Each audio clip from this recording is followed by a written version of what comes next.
One of the most important elements when making a level to look nice is using a post-process volume to enhance the visuals. Since most beginners don't know how to properly set it up to look realistic, in this video I decided to show you my way of setting it up, the proper way to suit photorealistic levels. And they don't have to be photorealistic necessarily, but if you're going for a realistic approach, this is going to suit your level. Before starting, if you want to understand something, let me know down below so I can help you out. As well, if you want to learn more about Unreal Engine 4, both its features and how to recreate mechanics, level design and game development in general, consider subscribing so you don't miss out on any of the upcoming videos. And now, without further ado, let's see how we can set up the post-process volume in a good way. The first thing that I want to talk about is what a post-process is and its role in a game. When I started out with Unreal Engine 4, I had no idea what it does and how it works. I just knew it helps with the graphics. So, a post-process volume allows artists and designers to tweak the overall look and feel of the scene using different elements such as bloom, HDR blooming effect on bright objects, ambient occlusion, and tone mapping.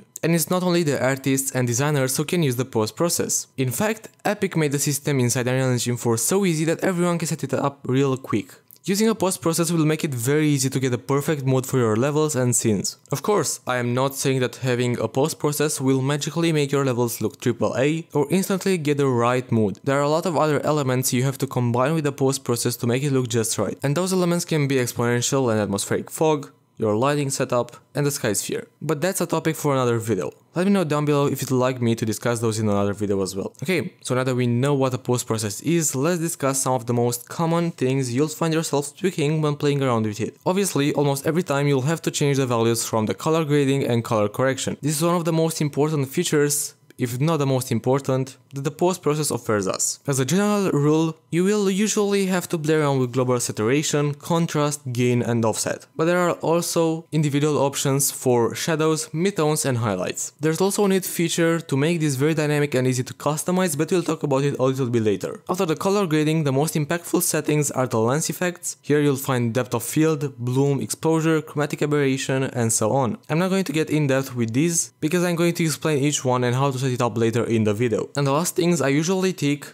are the rendering features and mostly the ambient occlusion, but sometimes I also tweak the screen space reflection. These are pretty straightforward: ambient occlusion darkens parts of objects that are close to each other, and screen space reflection can improve the quality of the default reflections. Now that we have all of these technical details down, let's jump into Unreal Engine 4 and see exactly what everything does and how I like to set up my post-process. What I'm going to do to demonstrate this better is to use one of my latest scenes without any post-process on at the moment and try to set it up again from scratch and explain everything I do in this process. So let's see how we should do that. So here I am in my scenes, and this is how they look without the post-process on.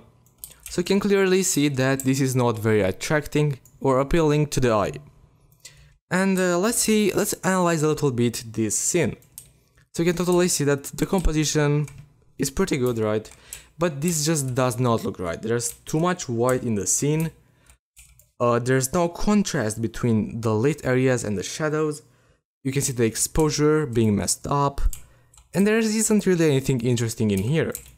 Now let me enable the post-process. And let's see how it looks with it on. Okay, so now you can clearly see the difference. Right, this is off and this is with on. So let's see what we can instantly notice when we enable this. So first is the contrast between shadow and lit areas. So this is one of the most important things when it comes to scenes, and not only scenes, pretty much everything, levels, and even in real life. You want to be able to see the shadows better than the lit areas, and vice versa. Okay, then you can clearly see that the God rays are now green and not white.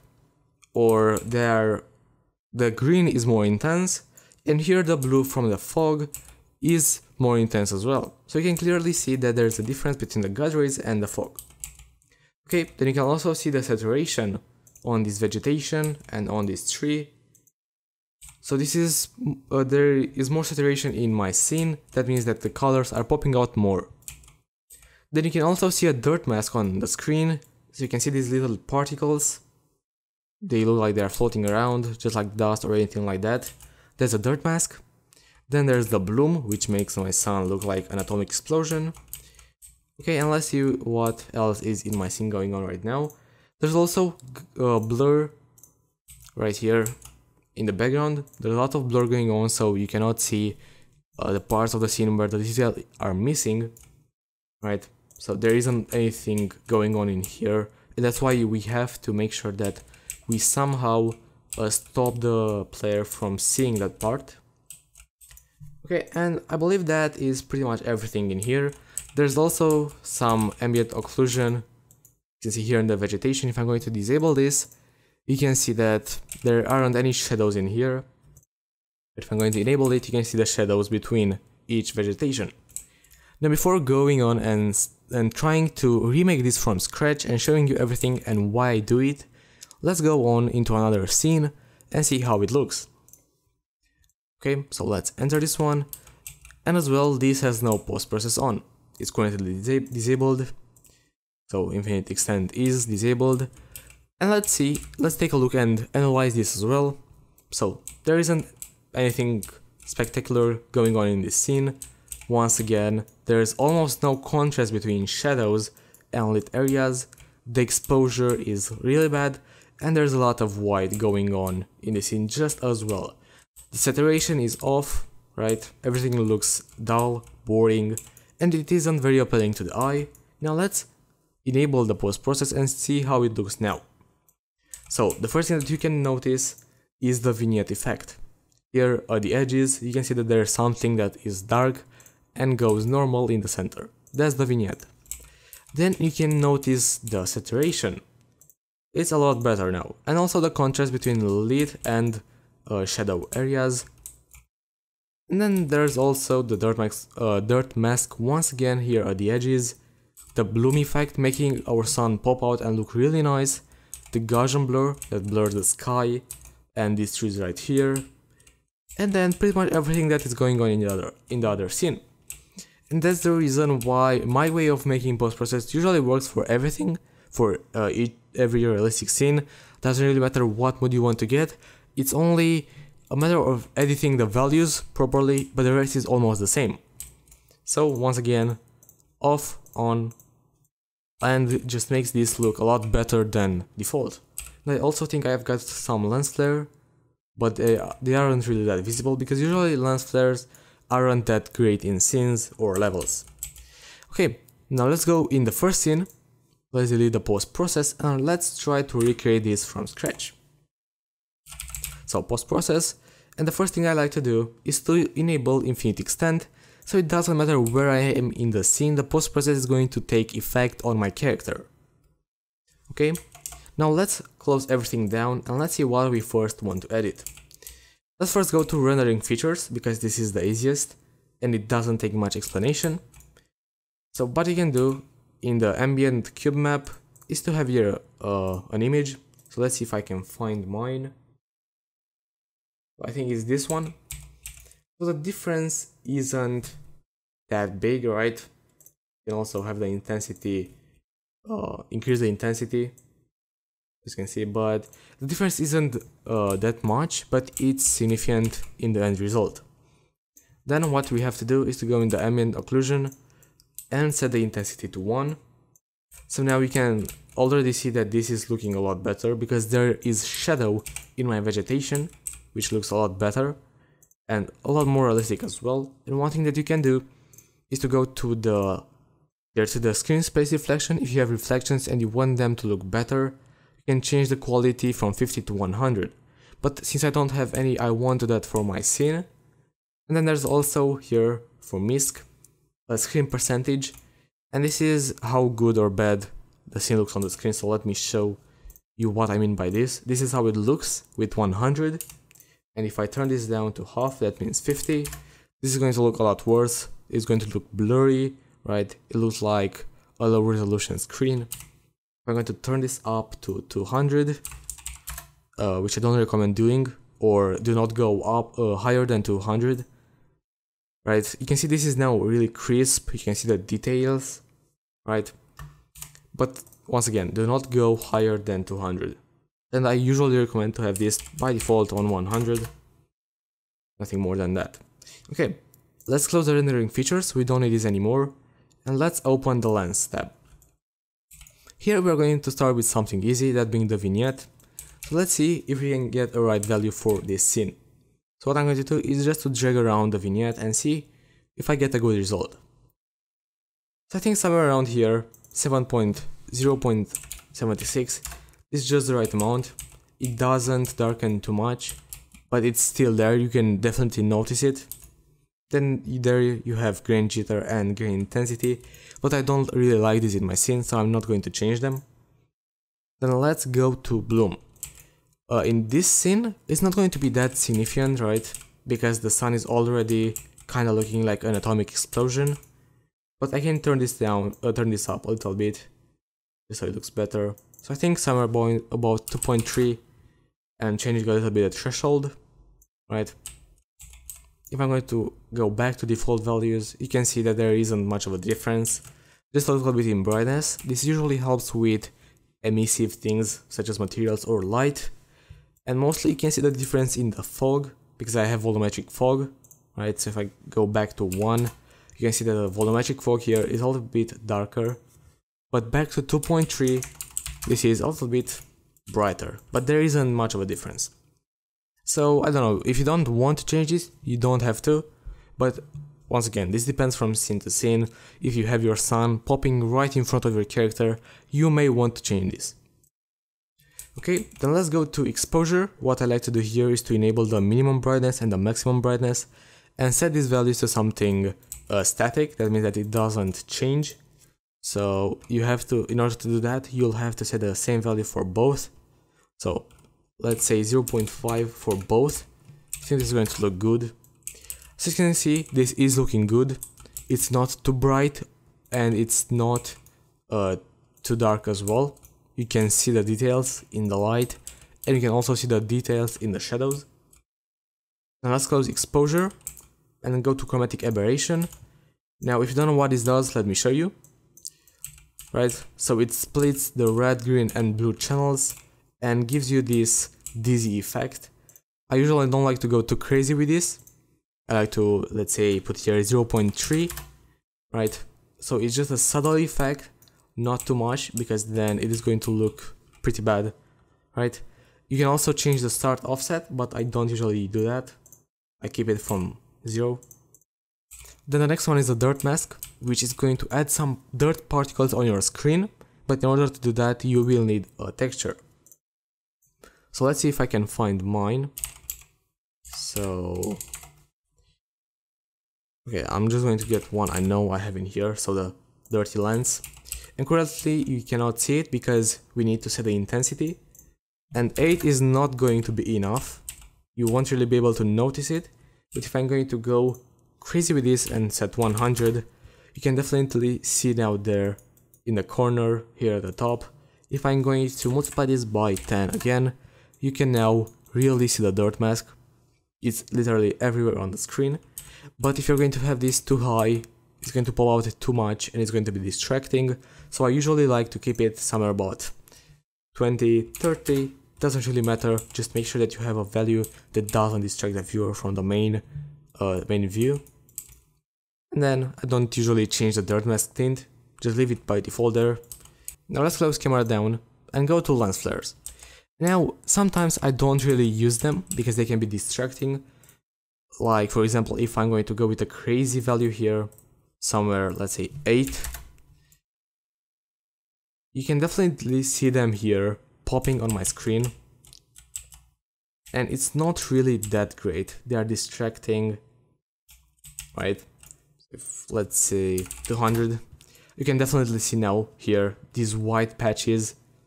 They can be really distracting and a lot of people told me that they are not good for scenes and levels. So I usually keep them at a really low value, barely noticeable. And then perhaps you can also change the shape and the tints. But I don't usually do that, again. I don't really like the lens flare effects. And now I believe that is pretty much everything we have to do with the lens. Actually no, there's one more thing that I almost forgot, but that is because this always has to be the last thing that you do here, is to set up the depth of field. This is really important because it is going to give depth to your scene and also mask out small details where you don't have anything, let's here in my background. So let's see what I do for this. So first of all, I'm going to enable all of them because usually I use all of them. And then I'm going to change from method. I'm going to put here Gaussian. And then I'm going to enable high quality. I don't think this makes really any difference, but I just do it, make sure that it looks good. Then the next thing you want to do is to change the focal region. This is going to change from what point to what point you want to be able to see clearly. So I want from my camera, if I can, okay, so from this camera, I want to be able to see up front here, and to do that we will need to change the focal distance. We will need to make this lower a little bit so it's closer to our camera, then set the focal region higher, and then we can see that it reached the mountain part where this hill goes up. And let's say that I want my vision to be clear until here. And what we can do to blend this with the landscape a little bit and the vegetation is to use the near transition and the far transition. So this is going to go basically how sudden the effect is between clear and blurred. So for example, for the far transition, if I'm going to make this higher, you can see that there's a smooth transition.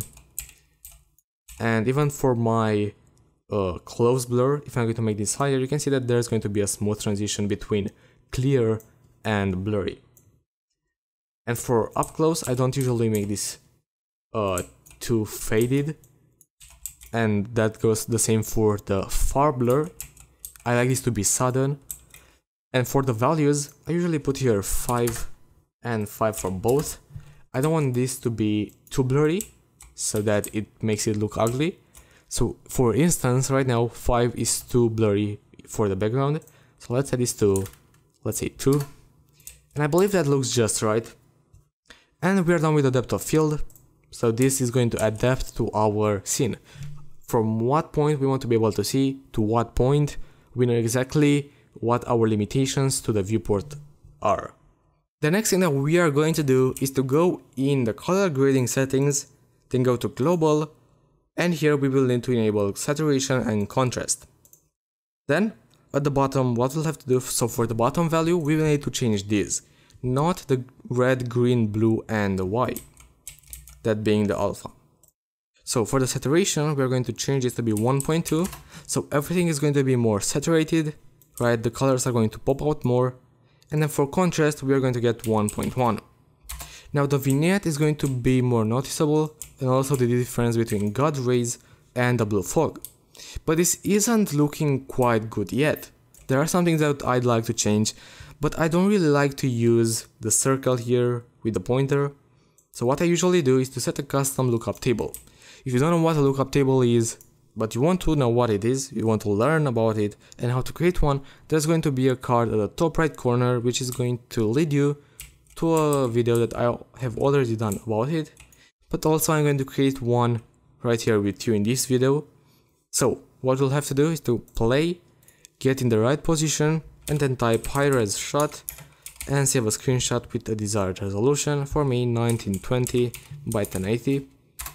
And then the screenshot is going to get saved. Now let's go on in Photoshop and edit this, and then I'm going to show you the other steps you have to make. Take this into Unreal and then apply it to the post process. Okay, so now I'm in Photoshop and I dragged in here my image with a scene, and there's also an RBG table which is going to basically be the LOT. You can get this from the official documentation page. There's going to be a link down in the description in order to get it easier. Now back to our screenshot, we will need to go to adjustments, and in here add some of these adjustments that I like to use. So the first thing I usually do is to add curves. Okay, and now let's edit them. So usually I'm going to get here to the high parts, the white parts, and make this even higher for the contrast, and then for the darker parts lower this. Right, so you can now clearly see that there's a lot more contrast between the shadows and the lit parts. Then I'm also going to get hue and saturation, and set the saturation to be higher. Right, I'm not going to go too crazy because then this is going to look really bad. But of course, a little bit won't going to destroy it. Somewhere about 5 should look just right. Let's see. Okay, so the effect is subtle. We can set this to be 15. So I think this looks right. This looks pretty good. Maybe a little bit too saturated now, so let's see 13 or 20. Actually no, 20 would be too much. 12 would be the right amount. Then what we can add is some levels, and here we will need to play around with these markers. So what I like to do usually is to drag the last one to the left, right? So you can clearly see the light here at the top right corner popping out, looking really nice.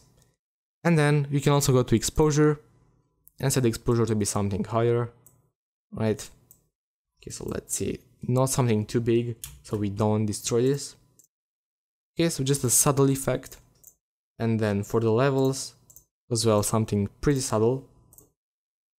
Then one thing to make the colors a little bit more even is to go to the color lookup, then go to foggy night, and then just set the opacity to something about 20. Now let's see. Right, so the colors are a little bit more even now. They're looking a little bit more washed, but in a good way, because the LOT table from this color lookup that Adobe gives us with the Photoshop, right, makes this look nice. It's not necessarily that bad washed out colors. It's something a little bit more special, right? It's not just black and white. It's more of a gray and white, but it's a gray with a bluish tint, so it doesn't destroy the saturation that we set up earlier. And then one thing that you can do is to go to gradient map and then add a black and white gradient map, then set the blend mode to soft light, and then just set the opacity to something like 15, then something around there. So again, a really subtle effect.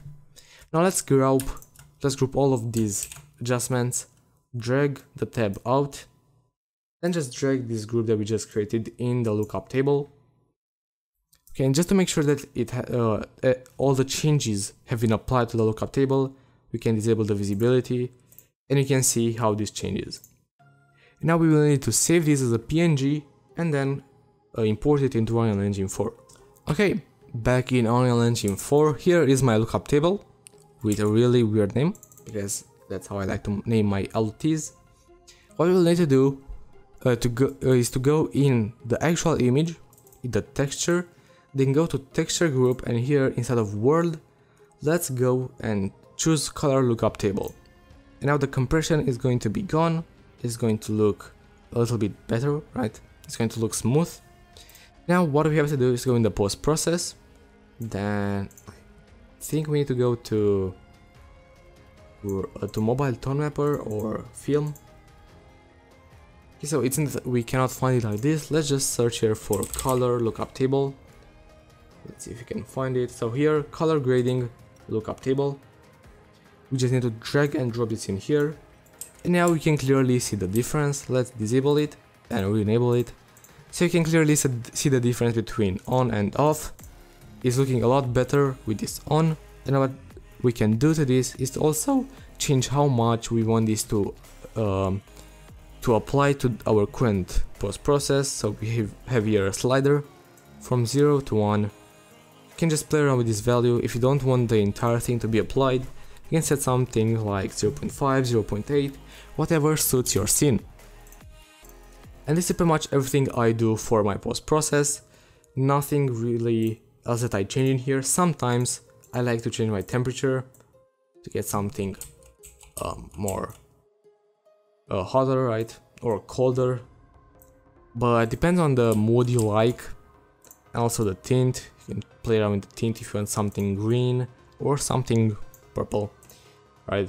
Once again, all these will depend on what you want, and this is what I wanted for my scene, and most of the changes I did in here will apply to most of your scenes probably as well, such as the depth of field and basically all the lens settings, and then also all the rendering features. The only thing that will vary a lot is the color lookup table and the contrast and saturation. Basically the rest is the same like me.